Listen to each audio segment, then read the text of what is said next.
रात का सन्नाटा चारों ओर फैला हुआ था। ट्रक हाईवे पूरा सुनसान था। चारों ओर ठंड से हाड़ कपा देने वाली ठंड चल रही थी। हाईवे के चारों ओर घना जंगल था। उसी हाईवे पर एक मर्सिडीज दौड़ रही थी। उसमें 3 लोग सवार थे, राहुल, निधि और उनकी 10 साल की बेटी तानिया। राहुल अपने दोस्त सैफ के घर ईद की पार्टी में शामिल होने के लिए गया था और पार्टी करके घर लौट रहा था। निधि ने मुस्कुराकर ड्राइव करते हुए राहुल से कहा, कुछ भी कहो राहुल, आज तो ईद की पार्टी में मजा आ गया। हाँ, मेरा दोस्त बहुत ही बिंदास और हंसी मजाक करने वाला व्यक्ति है। मैंने देखा उसके घर पर शहर की एक से एक बड़ी हस्ती थी, मगर फिर भी वो उन सबको इग्नोर करके हमें इम्पोर्टेंस दे रहा था। हाँ, देगा क्यों नहीं, आखिर मेरा दोस्त जो है। सच में राहुल, अमेरिका से इंडिया लौटकर बहुत अच्छा फील हो रहा है। वैसे तुम्हारा दोस्त सचिन अभी तक नहीं आया अमेरिका से? निधि की बात सुनकर राहुल चौंक कर बोला, ओह शिट यार, उसका फोन आया था कि वो इंडिया आ रहा है। उसने बोला था कि मुझे एयरपोर्ट पर पिक कर ले। निधि बहुत नाराज होगा वो। कोई बात नहीं, उससे बोल देना कि तुम्हें बिल्कुल याद नहीं रहा, और फिर तुम्हें सैफ की इनवाइट की हुई ईद पार्टी में भी तो शामिल होना था। निधि ने इतना बोला ही था कि उसकी बेटी तानिया ने अपनी माँ की ओर देखकर कहा, मुझे भूख लगी है माँ, और प्यास भी। तानिया की बात पर निधि ने बुरा सा मुंह बनाकर उसकी ओर देखकर कहा, पार्टी में तो इतना खाया था तुमने, फिर भी भूख लगी है? निधि की बात पर तानिया ने मासूम सा चेहरा बनाकर कहा, कोई बात नहीं मम्मी, मुझे पानी ही पिला दीजिए। कितनी बार बोला है मुझे मम्मी मत बोला करो। पानी अभी नहीं है, आगे जाकर कोई शॉप पड़ेगी तो बोतल खरीद के दे दूंगी। निधि की बात पर राहुल ने मुस्कुराकर कहा, छोटी बच्ची है निधि, इतना नाराज होना सही नहीं है। राहुल ने इतना कहा ही था कि अचानक एक काली परछाई राहुल की कार के सामने आकर खड़ी हो गई। राहुल के पैर अचानक ब्रेक पर पड़ गए। गाड़ी तेज रफ्तार में थी। ब्रेक अचानक लगने से पलटते पलटते बाल बाल बची थी। राहुल के चेहरे पर भयानक ठंडी में भी पसीने की बूंद टपकने लगी। वो दोनों कार से बाहर निकल आए। निधि ने डरते हुए कहा, आखिर कौन था ये? ऐसा लगा जैसे कि कोई भयानक काली परछाई मेरे कार के सामने आकर खड़ी हो गई हो। वह दोनों काली रात के सन्नाटे में इधर उधर देखने लगे। तभी निधि को एक घने पेड़ के पास तो चमकीली हुई आंखें दिखाई दी। उसकी आंखें बिल्कुल भेड़ियों की तरह लग रही थी। निधि ने चीखते हुए राहुल से कहा, राहुल देखो कौन है वो, जल्दी से गाड़ी में बैठो, मुझे बहुत डर लग रहा है। राहुल ने उस तरफ देखा तो उसके रोंगटे खड़े हो गए। वो दोनों गाड़ी के अंदर बैठने ही वाले कि अचानक एक अजीब सा चेहरा वाला भयानक सा आदमी बिजली की रफ्तार से उनके सामने आकर खड़ा हो गया। राहुल ने देखा कि उसका चेहरा बिल्कुल सड़ा हुआ था और उसकी आंखें भेड़िए की तरह चमक रही थी। उसके लंबे लंबे बाल उसके कंधे तक आ रहे थे और उसके दांत भेड़िए की तरह बाहर की ओर निकल रहे थे। हाथों की जगह नुकीले पंजे थे। राहुल को देखकर अजीब से अंदाज में हंसने लगा, मगर जैसे ही राहुल की नजर उसके कपड़ों पर गई, राहुल की आंखें फटी की फटी रह गई। वो हकलाते हुए बोला, भाईजान, भाईजान, मुझे माफ कर दो, मुझे छोड़ दो।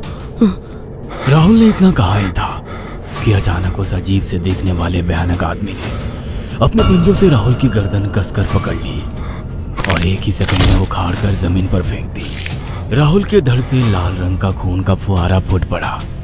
इस भयानक मंजर को देखकर निधि के गले से एक जोरदार चीख निकल गई। निधि इससे पहले भागती कि अचानक उस भयानक दिखने वाले आदमी ने निधि को पकड़ लिया और अपने नुकीले पंजे उसके पेट में गड़ा दिए और उसकी अतड़ियां बाहर निकाल दी। निधि की एक दिल दहला देने वाली चीख सन्नाटे को चीर गई।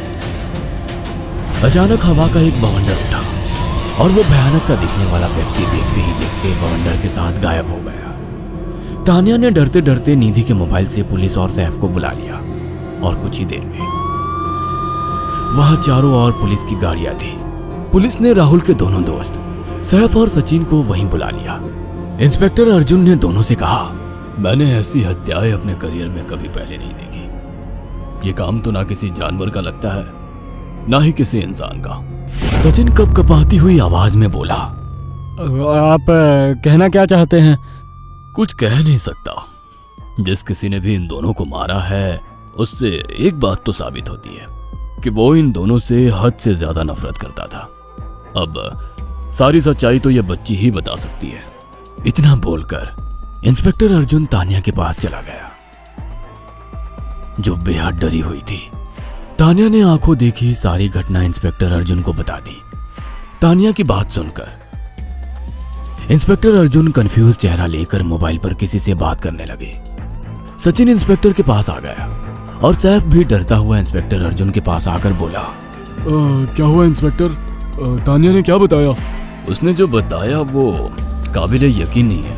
उसकी बात पर किसी भी तरह से यकीन नहीं किया जा सकता। फिर भी कुछ तो बताया इंस्पेक्टर। हाँ, उस बच्ची के मुताबिक एक भूत ने निधि और राहुल को बड़ी बेदर्दी से मारा है। इंस्पेक्टर की बात सुनकर दोनों बुरी तरह से चौंक गए। क्या मतलब है इस बात का? बच्ची बेहद डरी हुई है। हम आगे की तफ्तीश जारी रखेंगे। निधि और राहुल तो चले गए, अब तानिया को मैं रख लूंगा। नहीं, राहुल मेरा अच्छा दोस्त था। तानिया अब मेरे साथ रहेगी। देखिए, बच्ची के माँ बाप अब इस दुनिया में नहीं है और आप दोनों भी शादीशुदा है। मुझे नहीं लगता कि आप दोनों बच्ची की सही से देखभाल कर सकते हैं। मेरी कोई औलाद नहीं है। मैंने अपनी पत्नी को फोन कर दिया है, वो भी IPS ऑफिसर है। ये बच्ची आज से मेरे साथ रहेगी। उसका मासूम चेहरा मेरे दिल में उतर गया है। अब तुम दोनों जा सकते हो। पूछताछ के लिए मैं जब भी तुम्हें बुलाऊं तुम दोनों आ जाना। इंस्पेक्टर ने ये बात बोली ही थी कि अचानक वहां पर मौसम बदल गया। चारों ओर काली घटाएं छा गई और एक भयानक बवंडर उठा और देखते ही देखते सब पुलिस वालों के सामने वो भयानक चेहरे वाला आकार सबके सामने खड़ा हो गया। उसको देखकर सबके रोंगटे खड़े हो गए। देखते ही देखते उसने अपने भयानक पंजे सैफ की आंखों में डालकर उसकी आंखें निकाल ली। सैफ ने चीखते हुए वहीं दम तोड़ दिया। उस भयानक आदमी को देखकर सचिन उसके पैरों पर गिर गया। तुम तो भाईजान से कपड़े पहने हो। मैं समझ गया, तुम भाईजान हो। मुझे माफ कर दो भाईजान, मुझे यहाँ से जाने दो। मैंने कुछ नहीं किया था। वो भयानक चेहरे वाला गुर्राते हुए बोला, बता इन सबको कि ये सब इतनी भयानक मौत क्यों मरे। सचिन दौड़ता हुआ इंस्पेक्टर अर्जुन के पास गया और बोला, मैं जानता हूँ इसने इन तीनों को क्यों मारा। इसका नाम भाईजान था। जब ये जिंदा था ये किसी का भाई किसी की जान था। बहुत साल पहले ये हम सबका बहुत अच्छा गहरा दोस्त और बिजनेस पार्टनर था। ये सबकी बहुत मदद किया करता था। इसकी प्यारी सी बेटी थी तानिया, जो इस वक्त कार के अंदर बैठी हुई है। ये इसी की बेटी है। भाईजान अपने सारे पैसों से एक बहुत बड़ा हॉस्पिटल खोलना चाहता था जिससे गरीबों का मुफ्त इलाज किया जा सके, मगर हम तीनों इसके लिए तैयार नहीं थे। हमारी नीयत उसकी दौलत पर खराब थी और एक दिन हम सब धोखे से ईद के दिन भाईजान को यहाँ ले आए और इसे मारकर फेंक दिया। तो फिर तुम सबने इसकी बेटी को क्यों जिंदा छोड़ दिया? हमें बाद में पता लगा कि भाईजान ने सारी जायदाद अपनी बेटी के नाम कर दी है, इसीलिए हमने भाईजान की पत्नी को भी मार दिया। और तानिया का तुम 18 साल की उम्र पूरी करने का इंतजार कर रहे थे ताकि सारी जायदाद अपने नाम करा सको और बाद में उसे भी ठिकाने लगा सको। इसी के लिए तुम दोनों इस मासूम बच्ची को अपने साथ रखने की जिद कर रहे थे। जी, आपने बिल्कुल सही कहा। हम तानिया को भी इसी जगह लाकर मार देते। सचिन की बात सुनकर इंस्पेक्टर अर्जुन की आंखों में खून उतर आया। इंस्पेक्टर अर्जुन के कुछ कहने से पहले ही भाईजान बिजली की रफ्तार से इंस्पेक्टर अर्जुन की आंखों के सामने से सचिन को पकड़कर ले गया और उसके शरीर के टुकड़े टुकड़े कर दिए और हवा में उठे एक तेज बवंडर के साथ गायब हो गया। सारी घटना इंस्पेक्टर अर्जुन की आंखों के सामने हुई थी। तानिया को इंस्पेक्टर अर्जुन और उसकी पत्नी ने अपनी बेटी की तरह पाला। अगर आपको हमारी ये कहानी पसंद आई हो तो इसे लाइक और शेयर करना ना भूलें।